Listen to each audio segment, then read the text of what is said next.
So just understanding, again, working with owners who have your back, who, having that clear communication, having the willingness to say, hey, it's not, we understand and it sucks, but we're willing to work with you. Or on the GC side, if we have the capabilities to take care of it and help solve their problems, even if it's a detriment to our bottom line, it's still more important to keep the relationship than it is, in my opinion, to what's $10,000 worth of temporary doors to keep them up and running, get them moving, get them going, right? Or whatever it is. To your point, it's like, how do we help, right? We're not in it necessarily to just make the profit this project may provide. We're in it for the relationship. We're in it for the 10-year relationship, the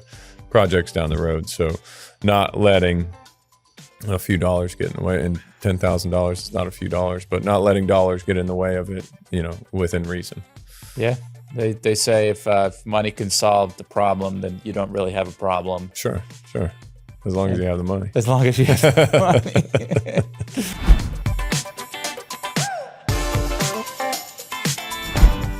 All right, welcome to another episode of Blueprints to Punch List Healthcare Edition.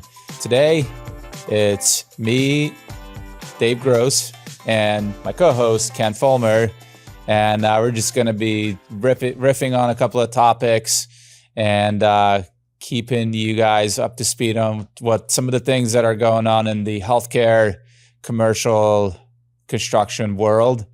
And let us know if you have any questions in the comments or what some of the content that you would like to see. But Ken, welcome back. Thank you. How's it going? It's going good. Had a fulfilling early start to my week. Went to a conference. I don't know that I'd even call it a conference. It was a conference on steroids, I guess. There was a lot of good conversation, deliberate conversation, and a lot of good may come from it. So we'll see. Again, see what we can take the contract, but very cool event. And what was it for? It was a banking forum, actually. So I went to support Nico in our office, who kind of heads up those efforts with our banking clients. Yeah, he put a lot of effort towards that. So it's always nice to see somebody taking and running with it. Yeah. And again, I mean, from my perspective, looks like it'll pay off. And you guys said it was pretty different than what it was. I mean, there was a lot of conversation with the folks that put it on early on, just deciding or kind of going through, this is who we are, this is what we do, this is what we can provide. And then they also do that on the owner side, right? Owner's rep, owner side, and stating, what are you guys looking to do over the next 2 to 3 years, and what regions you serve, what kind of projects you're doing. So there's a lot of front end work to basically create this event where we did a few different boardroom presentations with groups that were selected specifically to be in our room and us in front of them. And then, a few hours of one-on-one conversations with folks that had current needs that we could meet. So very, very different than conference. It had all your dinners and your events and your outings and things like that. But it was a lot of deliberate conversation. So specific, targeted on, knew who was going to be in the room. Right. You knew exactly who you were meeting with, who you're talking to, where they were from, what services they provided, and what their 2 to 3 year outlook looked like in terms of projects. And it's very focused in that regard, but it also came with a price tag that's certainly more so than just your average conference ticket, right? Yeah, and I mean, one that, to be honest, you're weary of early on. It's like, this is vastly different than a conference, but having walked away from it feeling as if, that could be very well worth it. Obviously, nothing could come of it, but that would be a big shock to me based off of kind of what we experienced there.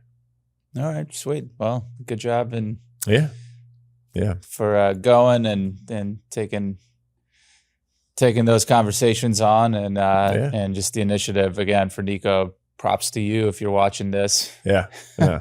making the effort to get out there and he made it happen. He made it happen. He pushed it. He made it happen. He put the stuff together.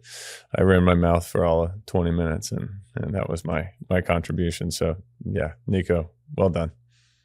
All right, sweet. What else is going on? Not much, man. I say not much. 3 under 3 keeps me very busy, but, work keeps me busy. I was up in Jacksonville for that early in the week and then down in Miami yesterday. So I've covered all of Florida, and I'm going to stay local for today. I know those kind of trips. You took the Brightline. I did. That's a game changer, though. It is, especially being out of it for those 3 days, coming back and being able to work while I'm traveling instead of hopping in the truck, driving down there, being able to get nothing but phone calls done, or even a plane, not being able to do much of anything except for, about 45 minutes sitting down on my computer. Agreed. It allows, to get through some work and continue working while you're traveling. Yeah, I'm a big fan of the Brightline. Every time I take it, it really is a game changer. It's like a mobile office. Yeah. That you don't lose the productivity. Now, it's still uncomfortable to, if you're going to do it all the time compared to being at the office, but certainly not losing the time, being able to answer emails and talk to people and security. I mean, it is existent, so it is, I believe, safe. But, for example, coming back, I was rushing back to the Brightline station thinking I was going to miss the train. I was dropped off out front by my Uber with roughly 9 minutes left until it departed. But you can get through security. You can get there. I made the train. I made it home. It's not like, the airport, show up 2 hours early. I think it's great. We're just up in Atlanta for a conference, and on the way back, the driver had taken a detour inadvertently, and we were supposed to drop off a rental car and went to the wrong side of the airport. And in Atlanta, it's like a 3.5 mile loop to get around with some traffic. I hear. Yeah, and then initially we left and we're going to the wrong airport. So going north instead of south to where Hartfield International is. And so on the way, when we finally realized it, we made the turn and traffic was coming to a dead stop. So dead stop, like no cars moving, and not sure what happened, but all of a sudden, 10 minutes later, it just cleared up and all the cars started rolling again. So Atlanta, and then we had the detour to the wrong side of the airport. That's not stressful at all. So I get to the gate and the lady was like, "We're paging David Grosz." Here. Like right here. And Atlanta too, like you got to get through the different terminals and you have to take the not tram, but or maybe it's the tram that connects, but there's I don't know how many terminals there are. I don't know. I try and stay out of Hartsfield as much as humanly possible. Yeah. that airport is a nightmare. Okay, other than that, it wasn't too bad, but having no time. And then we just got back from a cruise too, so that was pretty awesome. Yeah, how was that? Amazing. Where'd you guys go again? Bahamas for 3 nights. First time with the kids, and it was really good to get away. But the kids loved the kids club that they had. They just wanted to stay there and hang out. Yeah. That let us do our thing and do do some adult things like just hanging out and not having to entertain kids, which is really nice. MSC actually relax a lines, little bit, right? Yeah, a little bit. Yeah, very cool. So, but yeah, just as far as topics for today, I really had just the current challenges that are going on. Yeah. In our world today, it's going into Q2 of 2025. Obviously, tariffs are on everybody's minds, and with that, we're rolling into hurricane season here in Florida, so the insurances that we're seeing on some of these projects on the coastline and insuring them, we can talk about that, and then a couple of just other things that have come up recently. So the fun stuff. Yeah, the fun stuff. Yeah, absolutely. So let's start with tariffs. I mean, that's the big one really since the last episode. Yeah. For me, and I know you and probably some other folks in the office may or may not have seen more of a direct impact at the moment. But now I haven't seen a direct impact outside of everybody doesn't know what to do, and they don't want to stand behind their pricing, and they're kind of preemptively throwing price increases out there because they don't know what's going to do. And the other side of that is then I see, some of our manufacturers are just getting bombarded with orders, tenfold of what they would typically receive in a given period of time, just because folks don't know what to do. If they've got current plans that they need to push something through and they see tariffs coming or potential tariffs coming, it's like it's the potential. Dash. Let's do it. Let's do it now. So, there's a lot of even though the tariffs seem to be in this limbo, right? We're enforcing them. There's a pause. There's this. There's that. A lot of folks don't know where we stand exactly. There's still significant impacts to what we see on our side in commercial construction. What are some of the things I know we were talking a little bit the other day about lighting packages seem to be, getting hit pretty hard. Yeah, we had 2 increases. Again, this is kind of going back to the beginning of April, late March. They had 2 increases in 2 weeks. Yeah, there you go. That's good. which is great, going into that time of uncertainty with that, and how are some of our vendors mitigating that? One electrician that we're working with, bringing on board for some of these projects, they've actually asked to add a tariff addendum to the contract, including a 10% contingency that they want to include in the contract value as refundable, but it's a way for them to protect themselves. Yeah. That's tough too. It's like you turn over a guaranteed maximum price to a client, and then you turn around and have to have these conversations. They're necessary, but tough conversations. Yeah, and it comes back to the timeline of these. When you bid a project, it's often 3, 4, 6 months until you're going to contract, until permits are ready, until you can start buying out some of these items, and that's a constant conversation of how do we stay competitive with our pricing while at the same time not go back to the owner on every opportunity. We've had a project in South Florida for a ground up building that kept just going through the cycle of the ownership group would approve, let's go ahead and do it. Mm-hmm. When we bid it, they selected us as the GC. It was right during COVID initially. Yeah. And so had to go back and say it's been 4 to 5 months or however long it was. So now we got to reprice it. Right. Of course, the price goes up. Yeah. Significantly at that point. Significantly. And then with some unknowns in there too. Mm-hmm. So now they're like, okay, well, we didn't approve that price. Right. You've got to go back to the drawing board. Right. And then it just kept going. It happened, I think, 3 times. 4 times we went through that dance. Ultimately, it worked out where maybe we didn't end up building that building at the time. Right. Because we're almost getting back there, right? We're not quite to where, I remember COVID. It was like folks would send you a price and they'd tell you it's good for 72 hours, right? It's like, well, hold on. How do we put something together, send it to somebody to be able to make a decision and then go, right? So to your point, painting the right picture, right? Taking those things into consideration, having the conversations you're having with, okay, what does a good contingency look like? What does the addendum look like so that everybody's protected and it's a clear picture. Now, we're not anywhere near, I think, what we experienced with COVID, right? But we are seeing folks going to, all right, this pricing is good for 15 days, not 30. And I think in estimating, we're seeing some increases certainly on the steel side.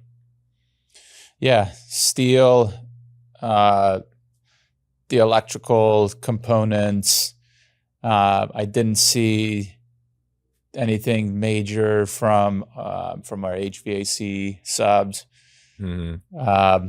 Plumbing had some increases, but again, this is one particular. It's 3 projects in the Fort Myers area that are all kind of getting ready to go at the same time, and they're decent size, about 10,000 square foot build out. So there's a good amount of materials and stuff that has to be pieces and different scopes that you're dealing with there. Yeah. So, again, how do we mitigate that and cover the owner, ourselves, our vendors? Everybody wants to still make sure it makes sense, but at the same time, this is where time delays can really kill momentum on a project. So even if you have the permits, not if you have to go back and renegotiate and add in. I think it comes down to, right, I don't know, for me, it's 2 things: transparency, right? Complete transparency and solid contracts, right? Yeah. It's, unfortunately, it's the nature of the beast. You got to make sure everybody's protected, right? And the way we do that is through contracts. And we don't predict what comes next. We don't know what's going to happen, and we don't know the impact it may have. So ensuring that we have those transparent conversations and say, hey, look, this could be X, this could be Y. We don't know. This is what we think it looks like. Sure, this is a guess. It's an educated one, but it's a guess, and just bringing that into the conversation and ensuring, hey, this is where we're at, because there are unknowns. And if anybody tells you they know how this is all going to shake out and what it's going to look like, let me know. I would love to talk to them. Yeah, and even one of the things going to this conference in Atlanta was talking to a lot of these these vendors who are manufacturers. They have, even if their facilities are U.S. based, there's no manufacturer. I don't want to say no, but very few that have 0 parts that come from other parts of the world. Right. They don't operate in a silo. They're relying some way, shape, or form on imported goods. Exactly. And so, these guys, it really is. Some of them have been through multiple cycles like this before. If you're a company that's been around since the 70s, you've seen some stuff. Sure. But still, it's understanding how to prepare yourself, and I think just overall looking at some of the trends that are happening in Q1 and Q2 so far, the numbers are showing that some of that construction is slowing down. Yeah. Just based on the nature of uncertainty, the costs going up, the labor costs going up, so everything kind of rising. It doesn't make sense. But certain markets are still building. Healthcare being one of them, where again, being in an industry that sees people are not going to stop getting sick. Yeah. And maybe it's not a new building, maybe it's a renovation or a remodel, but we still see movement on that side for sure. Yeah, absolutely. It's it'll be interesting to see, kind of what comes of it, how it shakes out. Yeah, and the other thing that kind of comes with this uncertainty was the insurance on these projects. And I know we have a project starting in Key West. Yeah. And we have some of these build outs starting on the Southwest Florida. Yeah. The insurance, builder's risk can get you. Well, builder's risk can, yes, but specifically the wind and the flood insurance. Yeah. I'm learning quite a bit, being educated. Added on. Yeah. Well, it's a significant cost. Sure. It's And funny. it changes with the time of year, right? Like to your point, when talking about folks waiting to decide on pricing and then pricing changes, insurance can be a big piece of that, right? It's a huge difference. Yeah. So part of it is some of these projects we've had the flood insurance included, which some carriers had the wind included as well. And flood and wind are different. Again, not an expert on this topic, but the difference being is that flood is if the water rises, whereas wind is like if your roof gets blown off. Yeah. The building and the water comes in that way through the rain. So significant differences there. And just again, an example of we're seeing quotes for the $25,000 range for flood only this time of year going into hurricane season on the coast. There you go. And in Florida, whereas wind can be double that just for the wind portion of the project. So now you're and builder's risk. So now you're talking $70,000, $75,000 for insurance. Yeah, and it's heavily dependent on location, right? If you're in a flood zone, you're going to get hit hard, and you may find out Key West is it's kind of a flood zone. It's a little bit flood prone, or out there in the thick of it, right? So yeah, I mean, it can make a big difference. I remember doing a project out in Daytona. It was not like on the beach; it was close, a couple miles.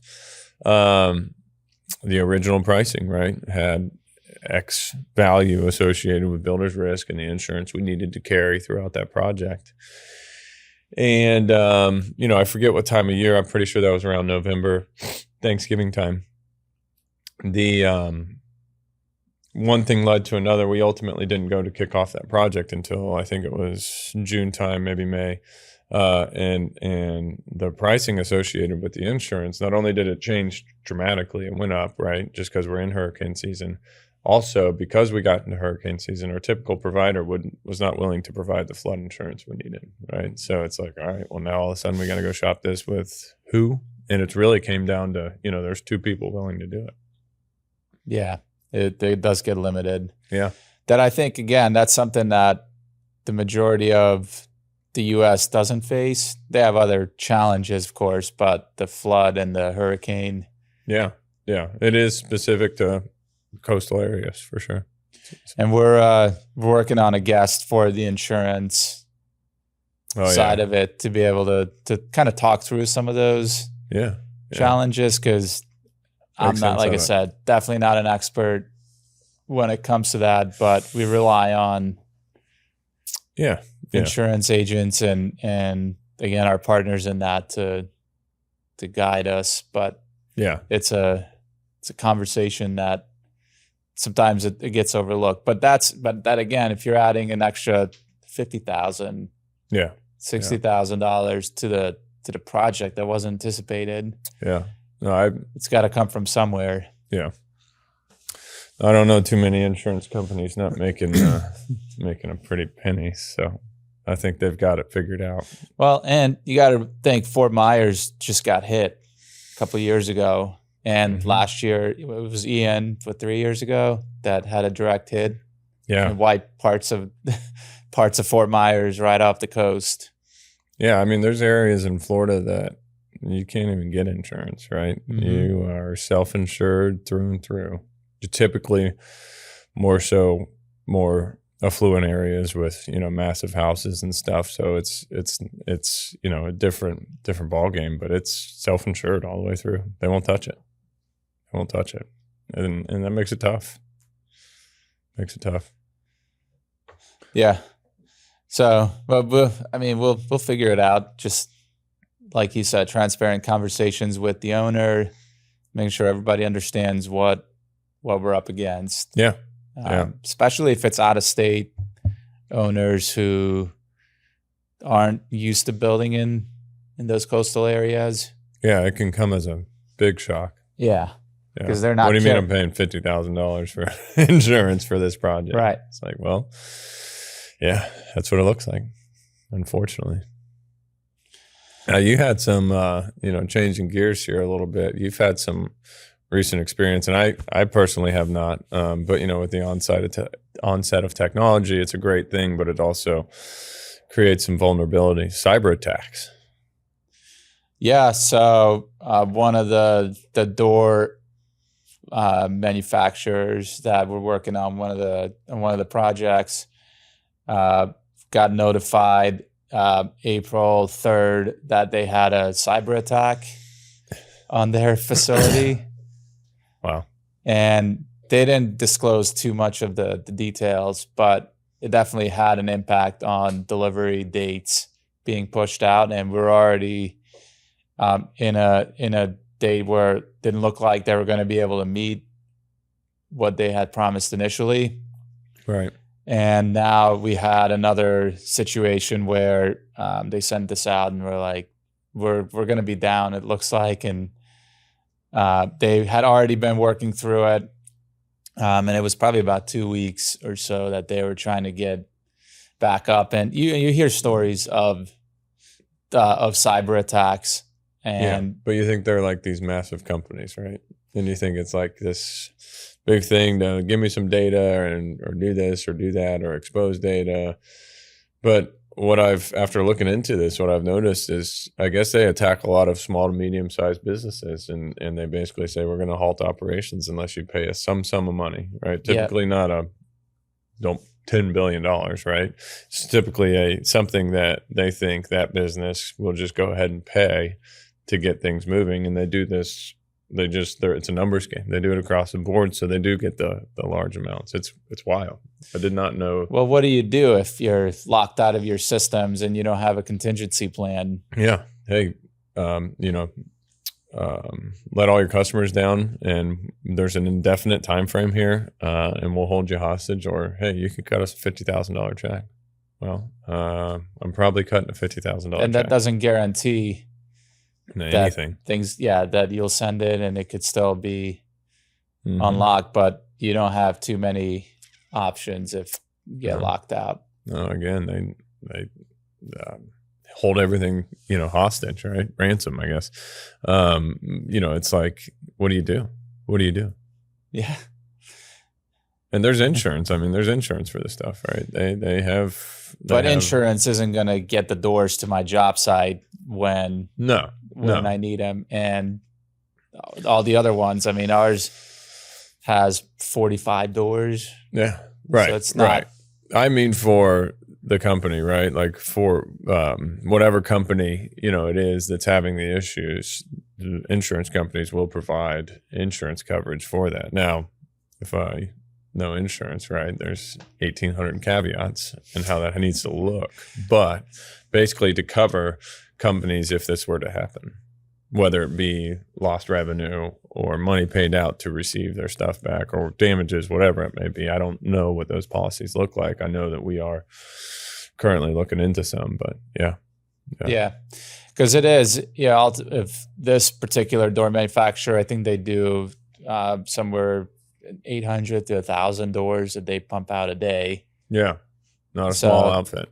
Every day that they're shut down, those doors aren't getting manufactured. And then not only that, but now you're creating that bottleneck. And for your operations, what are you doing with your employees in the meantime? So it could really cripple a business. So when I heard that it was actually a cyber attack that caused further delays, I was like, ooh, that can really get ugly. Yeah. And that's like a new thing.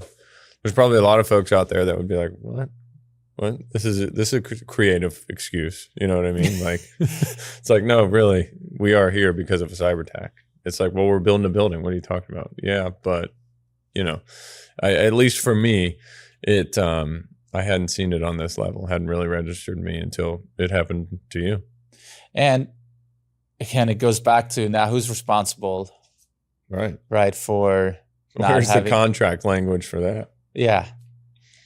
It's one of those where, again, working with owners who understand and have your back, right, on stuff like this. And it is 100%. And if we do what we can to make sure that we deliver because the client wants to open. They have the date. They have their Right. timelines on what they need to be open by, and if they're already notified their clients and everything that the date is this, can't just go back every week to push that. So that's why it's super critical. Yeah. Specifically in healthcare, there's some governing bodies that oversee that Yes. fact, right? You must notify within a certain amount of time before you move. You have to move within this radius. You have to do certain things. And it's not like you cut it short on that particular date. Like that planning has to go into it. Things have to be in motion prior to. Yeah, long before things have to get sent out and hit certain.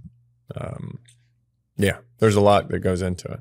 So just understanding, again, working with owners who have your back, who having that clear communication, having the willingness to say, hey, it's not, we understand and it sucks, but we're willing to work with you. Or on the GC side, if we have the capabilities to take care of it and help solve their problems, even if it's a detriment to our bottom line, or it's still more important to keep the relationship than it is, in my opinion, to What's $10,000 worth of temporary doors to keep them up and running, get them moving, get them going, right? Or whatever it is. To your point, it's like how do we help, right? We're not in it necessarily to just make the profit this project may provide. We're in it for the relationship. We're in it for the 10-year relationship, the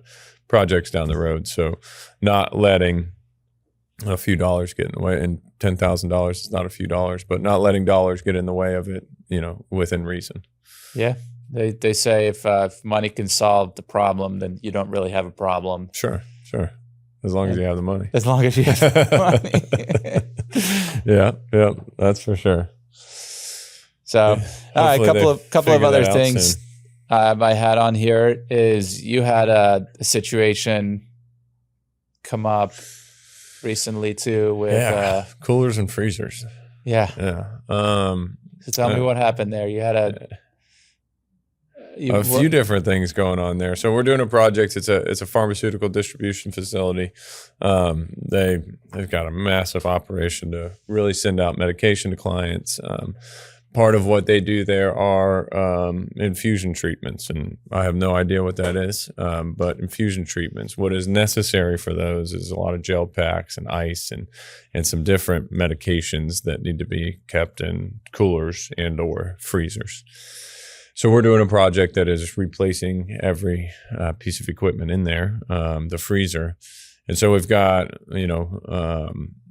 we've got a couple issues there. The biggest issue there right now is the fact that, and I think it is tariff related, right? We got our order placed at a time when they got an unusual amount of orders, an influx of orders. So their original 4 to 6 week lead time or whatever it was just got blown out of the water, right? And it was one of those things with timing, right? Hey, what's the lead time? 4 to 6 weeks. Okay, well, they're really not going to tell us the lead time until it's ordered, right?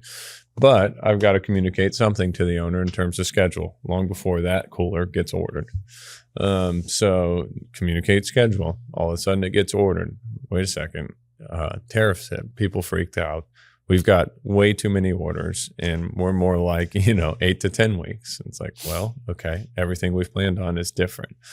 What does that look like? A, the business is impacted, but B, we've got a freezer truck sitting out front that's on its last leg trying to keep this stuff moving, right? So it's got a lot of challenges. One you helped out with the other week when that freezer truck went down, right? It's pieces of equipment, it's pieces of machinery, so they can fail. And when the repercussions of that failure are pretty high, it can create some stress. One that the thermometer, that the solution you came up with, thermometer, the remote thermometer, to be able to see that wherever we're sitting was huge. Has that been helpful? Then? Yeah. And it's peace of mind, right? And it's knowing that, hey, even when nobody was here for a 6-hour period monitoring this, it kept temperature. It didn't drop and come back up, or vice versa. Yeah, and so what we ended up doing there is to get a remote hotspot, basically, that has a certain amount of data that is preset on it. You can buy these on Amazon, all these little pieces of equipment.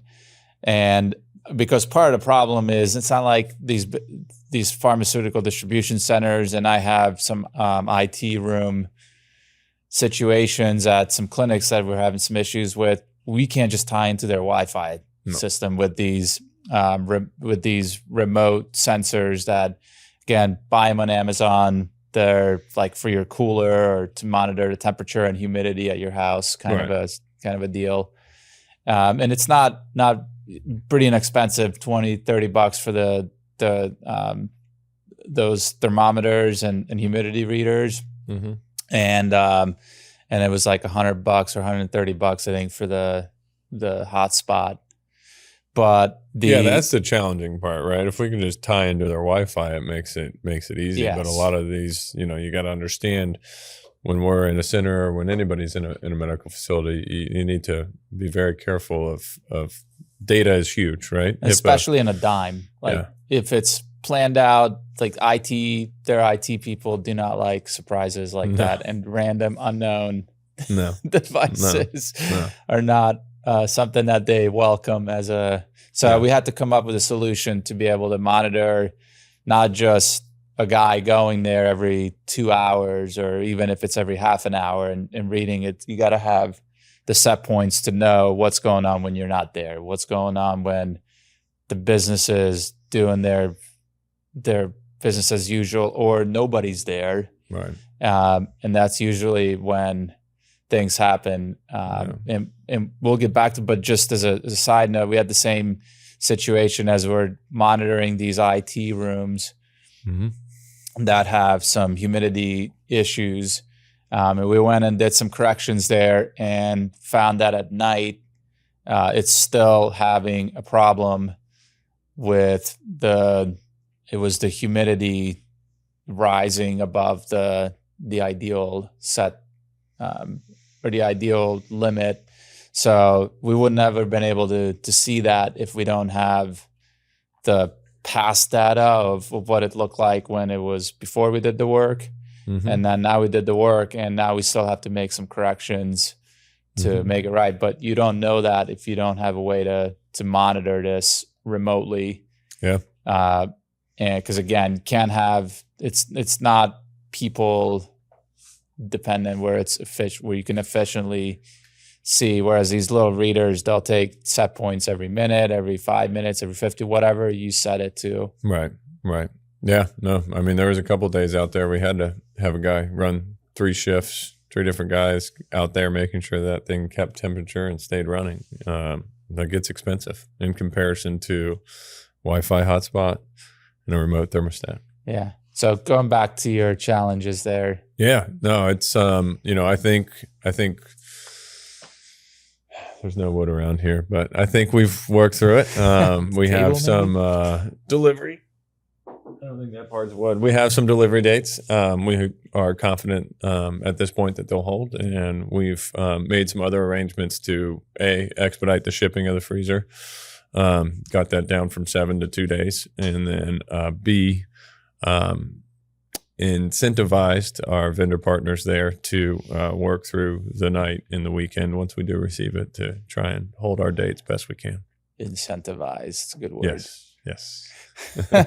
Make sure our interests align with theirs. Teamwork. Yeah. Teamwork. But yeah, it's, and again, I think our challenge there stemmed from a lot of the unknowns with the tariffs, with the those conversations, right? I think what happened is because of that and timing for us, they got an influx of orders that completely blew our originally communicated lead time out of the water. It's a challenge. Now, that's my thought. Other conversations have been different, right? Maybe some excuses, maybe some reasoning, if you will. But that's my thought. Yeah, that's fair. And I think a lot of what we talked about, including that, has been around the challenges of the uncertainty and the unknown. Yeah. And I just listened to a conversation with Rich Davini, who's a former Navy SEAL Team 6 or Navy SEAL Team 6 commander. He's written several books, and now he's in the business world also. But his most recent book talks about that, a lot of that uncertainty, and the conversation was around, well, how do you accomplish that, not just on the battlefield, but in real life, that most of us who are not in, don't live in that SEAL world or military world still have to deal with challenges, and they still come up. And while it's not necessarily life or death, it still affects us being productive. And so just really interesting thoughts on how to, how to overcome some of those. I do recommend anybody interested in that to check it out, because it was on the Ed Milet podcast, and Rich Davini was the show, because it does come back to mindset. It comes back to how we handle ourselves internally and what we focus on inside, way more important on the exterior factors. Because at the end of the day, we can't control the unknown. We can't control when tariffs are going to hit. We can't control when suppliers are going to extend lead times or have cyber attacks or. Yeah, I've tried. Doesn't work. Yeah. You drive yourself nuts, right? You can control what you can control, and that's that. It's hard. It's hard for a lot of folks, me included, to accept that, though. It's like, no, I can make it work. It's like, no. And to your point, the real underlying issues are always present. Obviously, the tariffs bring their own set of issues, but really intensify what we typically deal with on a normal basis. Yeah, and there's always problems that come up. It's how we solve them, how we go about approaching and attacking those solutions. Yeah, and really, we talked about this before too, but having the team around us who are problem solvers as well. Yeah, and not just people who throw up their hands. Yeah, and say, well, here's the problem, but then go figure it out. I was just talking to one of our AC guys the other day, and he was saying how, whenever I call you with a problem, I always try to have a solution. It doesn't mean I always have one, but you'll know if there's a problem and try to come up with a solution. And it might not be the right. You'll know I've worked through this before calling you. Yeah. Right. It's always, frustrating when it's just, you have those people that seem to be able to point out every problem in the room, right? Yeah. But there you go. Help solve none of them, right? That's like, well, at that point, you're just creating them. There's really no value in, I guess there's some value in identifying the problem, but really it's, what are you going to do about it? How are we going to fix it? Yeah. Yeah. Awesome. All right. Anything else you wanted to touch on today? No, I think we've been, negative enough today. Yeah, I don't know if negative is the right word, but it is a side of construction that doesn't get talked about. It's necessary. It's not just rainbows and butterflies and things are always going great. Like the Instagram models or the Instagram feed always, everybody's living a perfect life and nobody has any problems and challenges. Yeah, which is easy when you get to filter what folks see. We don't always get that, right? Sometimes we can move some things around and send a report that may look a certain way or look how we want it. But at the end of the day, if you're not meeting your dates, if you're not getting what you need, if you're not doing what you need to do, it'll become very clear. Yes. We'll see you guys on the next episode.